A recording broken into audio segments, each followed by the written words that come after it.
The early morning fog lingered over the streets of Liverpool, the kind of dense mist that seemed to swallow everything in its path. The cold, damp air hung heavily in the atmosphere as a faint sound of distant music floated through the narrow alleyways. Inside a small, dimly lit club, 4 young men stood huddled together, guitars in hand, their nerves barely hidden beneath the bold front they presented. John Lennon, Paul McCartney, George Harrison, and Ringo Starr, 4 ordinary boys from an ordinary town, had no idea that this moment would change the course of music history forever. The Beatles, in their infancy, were not the polished, charismatic icons that they would soon become. In fact, they were far from it. Their hair was unkempt, their clothes disheveled, and their music rough around the edges. But there was something in the air that night, something electric. They were hungry for success, driven by the kind of ambition that comes from knowing you have a gift, but little means to make it known. Their music, at that time, was raw and passionate, a fusion of rock and roll, skiffle, and the blues. It was an energy born not from perfection, but from the pure desire to be heard.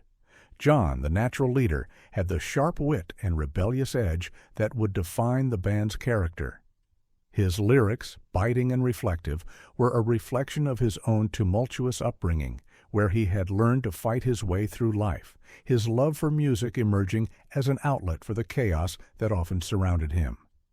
Paul, with his boundless optimism and talent for melody, complemented John's intensity. While John often grappled with darker themes, Paul was the visionary, always seeking beauty in every chord, crafting songs that were as catchy as they were meaningful. George, the quiet, introspective guitarist, had a hunger for more than just the music. He wanted depth, and he would eventually become the band's spiritual center.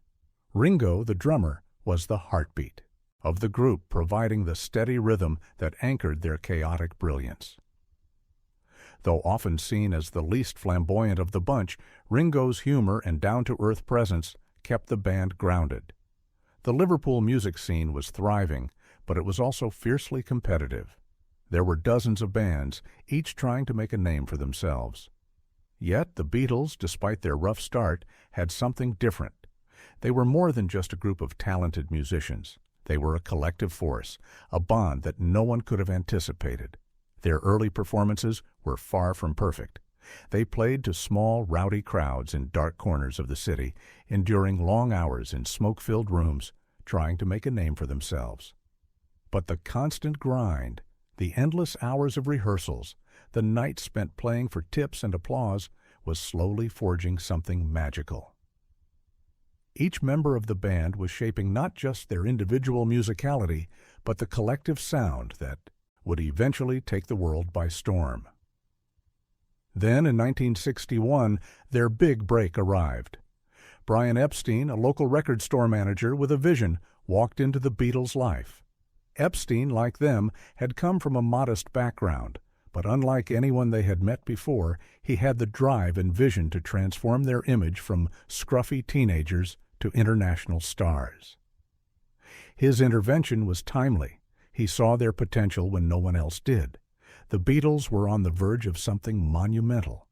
Yet the truth was, even with Epstein's polished guidance, it wasn't just their talent that was driving them. There was something else, something in their raw, unrefined energy that spoke to a generation. The world was about to be changed, but the Beatles themselves didn't yet know how much. As they played their first shows at the Cavern Club, their sound started to form, gradually becoming the rhythm of a revolution. But what was it that made them different from all the other bands in Liverpool? Was it their inherent talent, their chemistry, or was there something more that destined them for greatness? And here's the question. Was it Brian Epstein's intervention that truly propelled the Beatles to stardom? Or had they already been on a path to greatness that nothing could stop? In the dim light of the record store, the smell of paper and dust mixed with the faint scent of fresh ink from newly pressed vinyl. Brian Epstein stood, quietly observing the band from the corner of the room. The Beatles were performing their usual set, a mix of rock and roll and pop hits. But there was something different about them, something raw and untamed that, if properly harnessed, could change everything. Epstein had seen the potential in the Beatles long before anyone else, and he was about to change their world forever. Brian Epstein, the 27-year-old son of a Jewish furniture magnate, was far removed from the chaotic, rebellious world of Liverpool's music scene. He didn't belong to the gritty underworld of clubs and rough crowds. He wasn't a musician himself, nor was he a part of the city's working-class culture, but he had one thing no one else in the Beatles world had: vision. Epstein saw past the unkempt hair and the working-class attitude of the Yoko Beatles, recognizing something greater in them than they could see in themselves. He knew they could be more than just a local band. They could be icons. But the transformation he had in mind came with a price. Epstein didn't just clean up their image, he essentially reshaped who they were. He polished their appearance, turning their once untidy look into a carefully crafted, clean-cut persona. Gone were the scruffy clothes and unshaven faces. In their place were tailored suits, neat haircuts, and a perfectly curated public image designed to appeal to the broadest possible audience. Epstein saw them as a product, not just a band, and his vision of success was one in which they could transcend music and become part of the cultural fabric. This was where the first tension arose. The Beatles were not interested in being packaged and sold. They were musicians, not models. John, in particular, struggled with the idea of turning their image into a commodity. He resented the way Epstein wanted to shape them, but the lure of fame and success ultimately won out. However, this uneasy alliance between Epstein's polished vision and the band's raw, unfiltered talent would prove to be the beginning of a deeper divide. Epstein's influence extended far beyond their looks. He became their gatekeeper, their manager, and the linchpin between them and the ever-growing machine of the music industry. He pushed them into the studio, encouraging them to create new music, more experimental, more complex.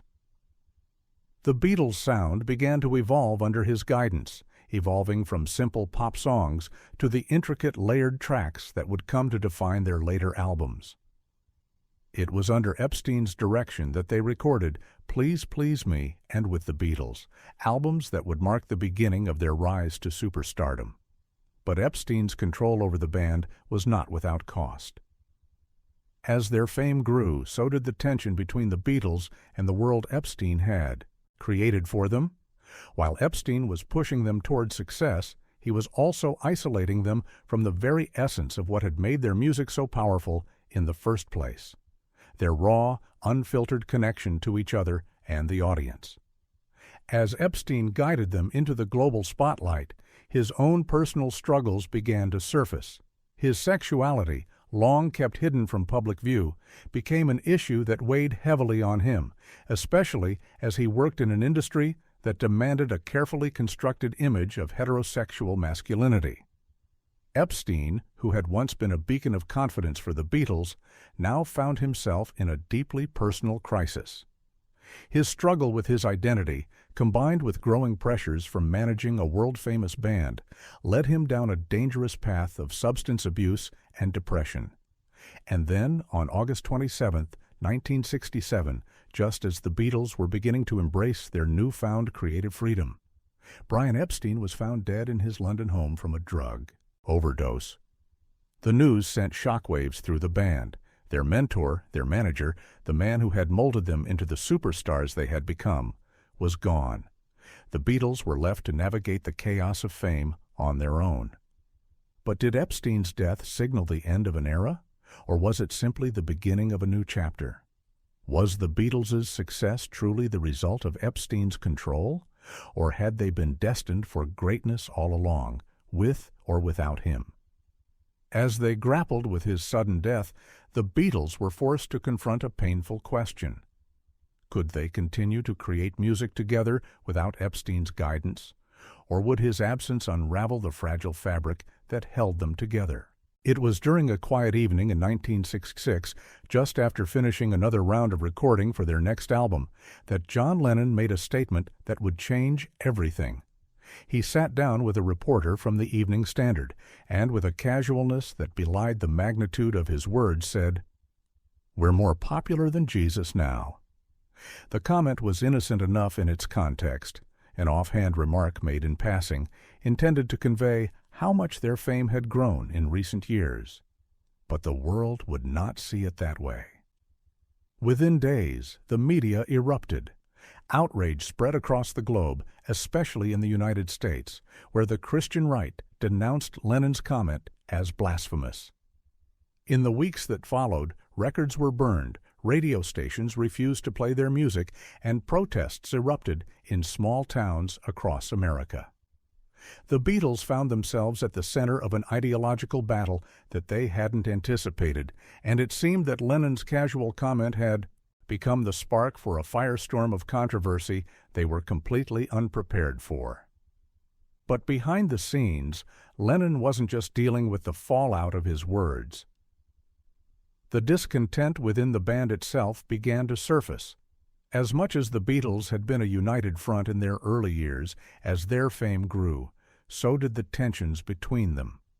John's public persona, the biting, sometimes cruel wit, the rebellious stance against authority, was a stark contrast to Paul's ever-optimistic, clean-cut image. The once cohesive bond they shared as friends and bandmates was beginning to fray. And while the world focused on Lennon's infamous statement, the cracks in the Beatles' foundation were deepening. It wasn't just the public's reaction to their words that caused strain.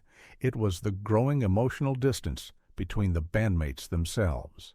At the heart of this dissonance was Yoko Ono, an avant-garde artist who had entered John's life in a way that few could have anticipated.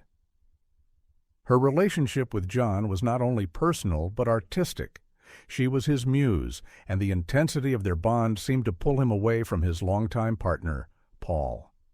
While John's connection with Yoko fueled his creativity and pushed him to explore new musical territory, it also introduced an element of isolation that Paul could not accept.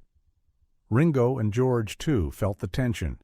What had once been a group effort was now a series of isolated collaborations, John and Yoko in one corner, Paul and the rest of the band in another.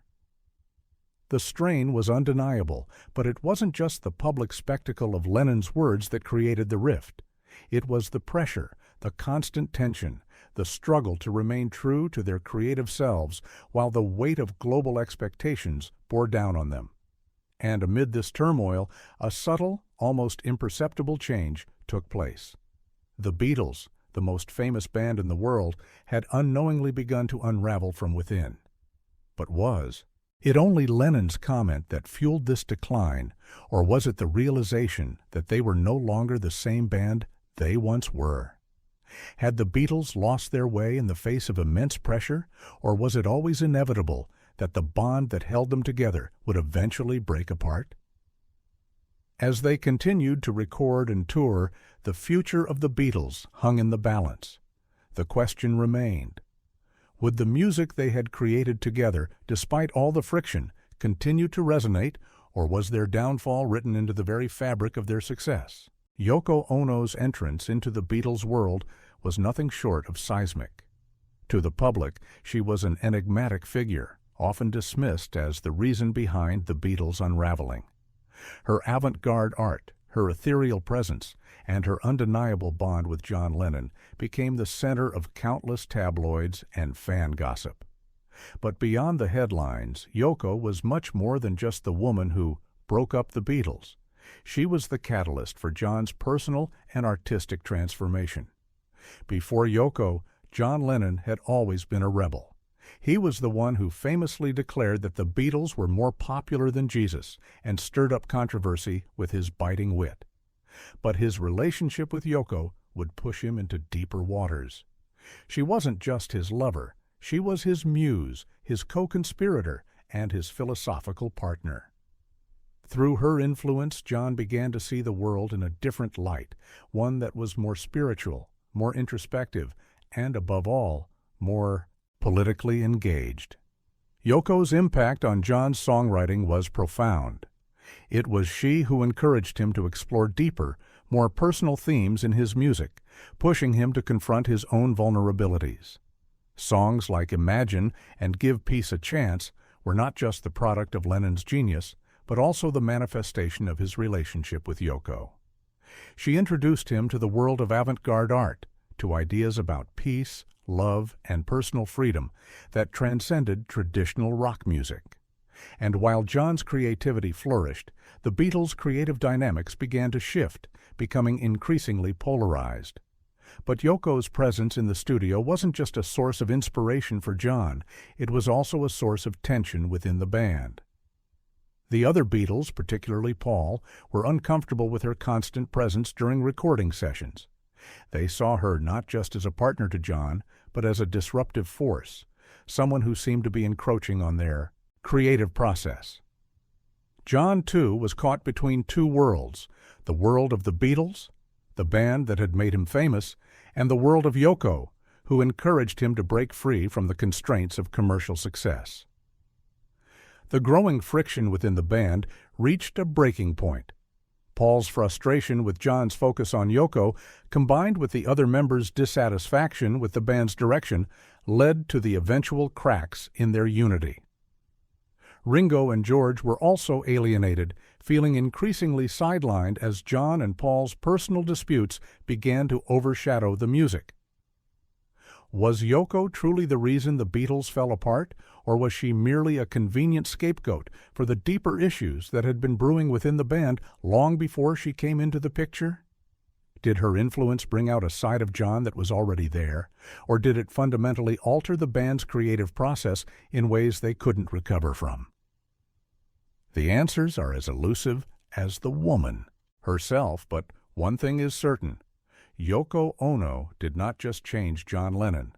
She changed the entire trajectory of the Beatles' story, and her role in their breakup, though controversial, cannot be ignored. As the Beatles drifted apart, the music that remained was both a testament to their brilliance and a reflection of the tensions that would ultimately lead to their end. And as John and Yoko began their own journey together, the Beatles' story was far from over. It was only just beginning to be rewritten in the shadows. The end was inevitable, but no one knew exactly when or how it would come. In 1970, the music world was shaken to its core when Paul McCartney announced his departure from the Beatles, effectively marking the band's official breakup. But the fractures within the group had been forming long before that public statement. The Beatles' story, once a story of unity, had slowly turned into a tale of division, fueled by creative differences, personal struggles, and the weight of their own success. It was during the making of Let It Be, their final studio album, that the tensions within the band truly reached a boiling point. The recording sessions for the album were strained and filled with conflict. Once a place of creative collaboration, the studio had become a battleground for egos. John and Paul, once the closest of musical partners, were now at odds, their differences growing with each passing day. Paul, who had always been the perfectionist, clashed with John, whose focus had shifted to his solo work and his relationship with Yoko.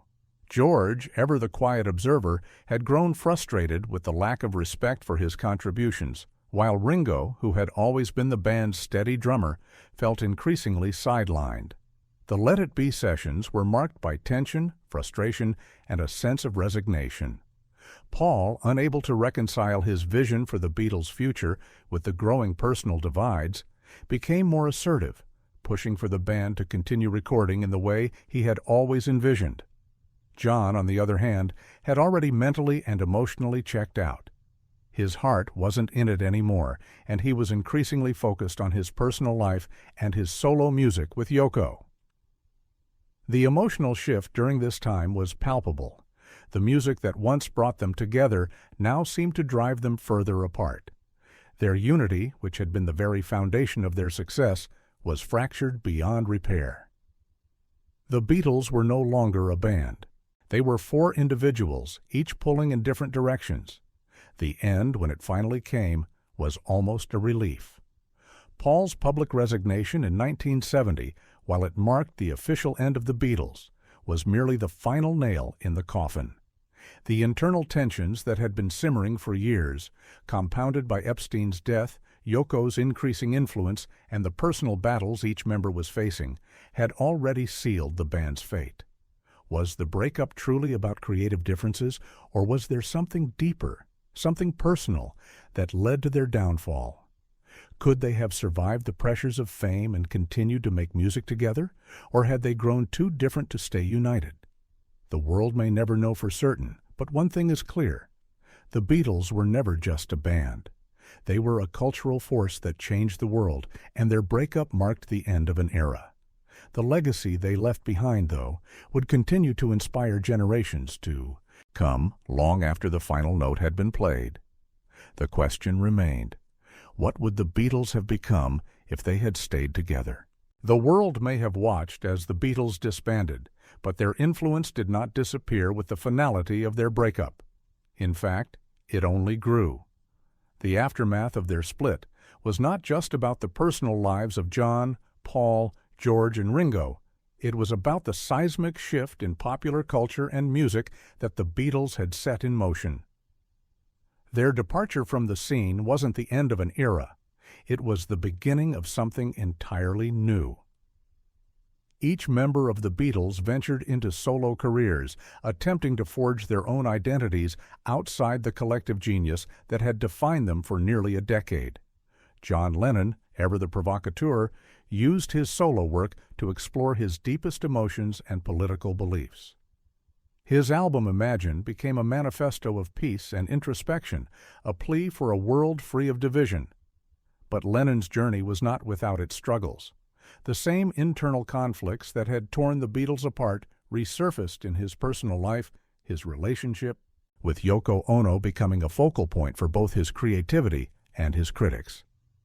Paul McCartney, the melodist of the group, quickly found his own voice with Wings, crafting songs that were both commercially successful and artistically fulfilling. His work was often seen as more pop-oriented, a stark contrast to John's raw, politically charged lyrics. But despite the differences, Paul's undeniable talent as a songwriter and performer kept him at the forefront of music throughout the 1970s. The question that lingered, however, was whether Paul could ever fully escape the shadow of the Beatles. Could he ever truly be seen as his own man, or was he forever tied to the legacy of the band? George Harrison, who had often been overshadowed by John and Paul, finally came into his own as a solo artist. His album All Things Must Pass was a critical and commercial triumph, proving that his voice was just as significant as any of his bandmates. Harrison's spiritual journey, which had been quietly reflected in Beatles songs like Within You, Without You, became more pronounced in his solo work. Yet, even as he found artistic success, the question remained. Could he ever truly escape the shadow of the Beatles, or would he always be remembered as the third Beatle, the one who had to fight for his place in the spotlight? Ringo Starr, the quiet and steady drummer, took a more laid-back approach to his solo career, releasing albums and acting in films. While he never reached the commercial heights of his bandmates, Ringo's music was well-loved for its sincerity and warmth. His work reminded the world that the Beatles' magic didn't just lie in their songwriting, but in their chemistry as a band. Ringo's steady rhythms were the glue that held it all together. But the aftermath of their breakup was more than just about their music. It was about the cultural impact the Beatles had made on the world. Their music had not only defined a generation, but had also influenced every aspect of popular culture, from fashion to politics to the very way people saw the world. The Beatles' breakup wasn't the death of their influence. It was merely a reflection of their ability to evolve and transcend the boundaries of the music industry. The world had changed, and in many ways, the Beatles had changed with it. But the question remains: could the world have ever truly moved on from the Beatles? Would their legacy ever fade, or were they destined to remain icons, their music forever a part of the fabric of society? Even as each member found success in their own right, The Beatles remained, in some ways, an indelible part of their lives, and the world's. The official story says the Beatles broke up due to personal and creative differences. Paul left, citing the internal tensions that had reached an irreparable point. John had moved on, his relationship with Yoko increasingly dominating his life. George, who had always struggled for his voice within the group, was finally fed up with being sidelined. And Ringo? Well, Ringo just wanted peace. It was a classic tale of a band that had reached the peak of success but couldn't sustain the weight of their fame. But what if the truth was more complex? What if the breakup was not just the natural result of four creative giants clashing over their vision, but the consequence of something darker, an external force pushing them apart? Rumors have circulated for decades that the Beatles' breakup wasn't entirely organic. Some have suggested that the band's falling apart was orchestrated, not just by their own struggles, but by those behind the scenes who had everything to lose if the Beatles stayed together. The world was changing rapidly in the 1960s. The Beatles were at the forefront of cultural revolution, their music not just influencing, but defining the social and political movements of the time. Their songs about peace, love, and revolution were resonating with millions, and with that power came not just admiration, but fear. Could powerful figures have seen the Beatles' influence as a threat? Did they fear that the band's message could inspire a movement too radical, too out of control? Some have pointed to the timing of their breakup, after the height of their success, when they were at their most influential. Why did it happen then, and why did it happen so suddenly? Was it just coincidence, or was there a calculated effort to dismantle one of the most powerful cultural forces in the world? One theory suggests that the Beatles' breakup was orchestrated to prevent them from becoming more than just a band. In the late 1960s, as their influence grew, the Beatles became a symbol of youth revolution, counterculture, and political dissent. Their ability to sway public opinion was undeniable, and some speculated that the powers that be might have felt threatened by this. From the government to corporate interests, everyone had a stake in making sure the Beatles didn't become the face of a broader movement that could challenge the established order. There were whispers about secret meetings, about record company executives pushing the band in certain directions, about a concerted effort to break up their creative unity. And then there was the tragedy of Brian Epstein's death. His sudden passing in 1967 left a vacuum, and many believe it was the key event that threw the band into disarray. Was his death truly accidental, or was it part of a larger plot to destabilize the band? Epstein had been their manager, but he was also their guiding light, the person who kept them grounded and focused. Without him, the band began to spiral. And then there was the infamous Paul is dead conspiracy, a theory that claimed Paul McCartney had died in a car accident in 1966 and was replaced by a look-alike. It may sound absurd, but the theory spread like wildfire, with fans pointing to clues in album artwork and lyrics. Was this just a strange fan theory, or was it another piece of the puzzle, an attempt to divert attention from the real story? The question remains: did the Beatles truly break up because of creative differences, or was their disbandment part of a larger, more calculated effort to silence their influence? Was the end of the Beatles the result of their own internal struggles, or was there something, or someone, else pulling the strings from behind the scenes? The truth, as always, seems just out of reach, hidden in the shadowy corners of history. The Beatles' breakup was just the beginning of a new chapter in both their individual lives and in the cultural history of the world. Though they had dissolved as a band, their music and influence were far from fading. In fact, the Beatles' legacy would only grow, becoming more than just a musical phenomenon. It would become a defining pillar of modern culture, politics, and art. Their impact was profound, stretching far beyond their final albums. As solo artists, the former members of the Beatles, though divergent in their personal paths, carried the torch of their collective legacy.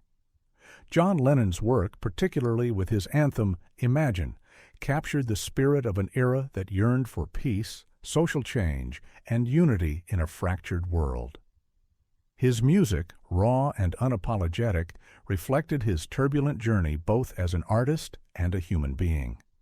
But even more so, Lennon's voice became a beacon for political resistance, especially his outspoken anti-war stance, which resonated with millions during the Vietnam War era.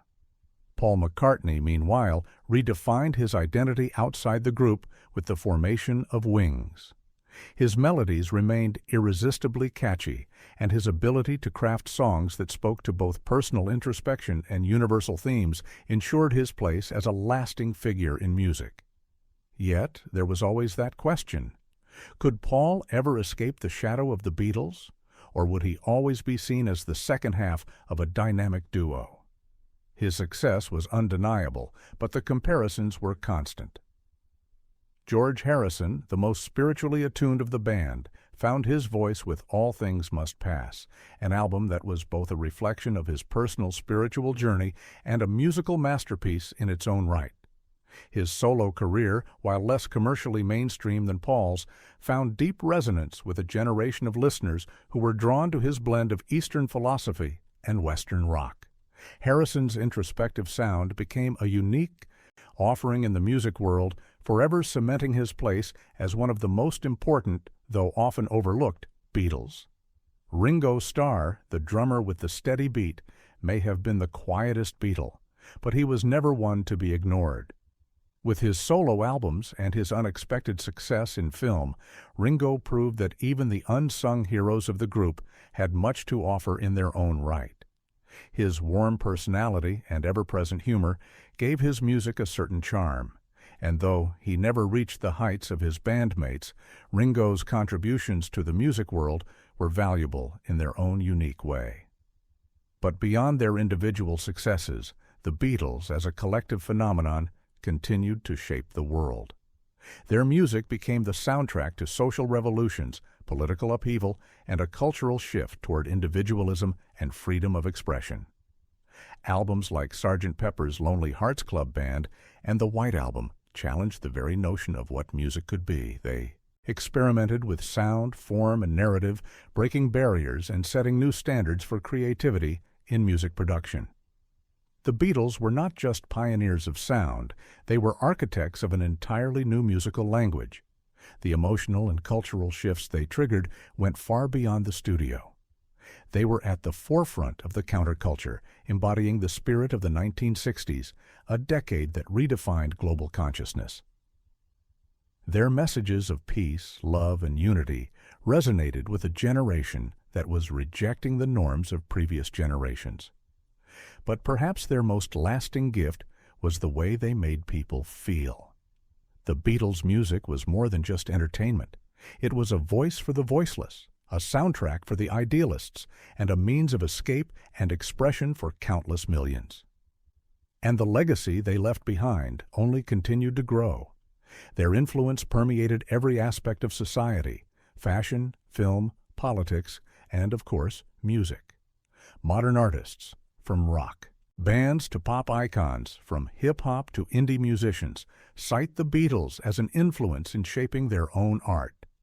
They were the blueprint for everything that came after, the yardstick by which success, creativity, and cultural relevance are still measured today.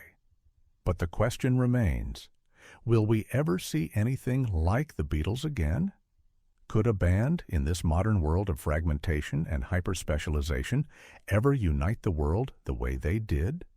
Or are they destined to remain an irreplaceable anomaly in the fabric of history, an icon that was and will always be uniquely and unmistakably the Beatles? Their story may have ended, but the echoes of their music continue to reverberate through the decades, reminding us that the power of art, when combined with the right moment in time, can change the world.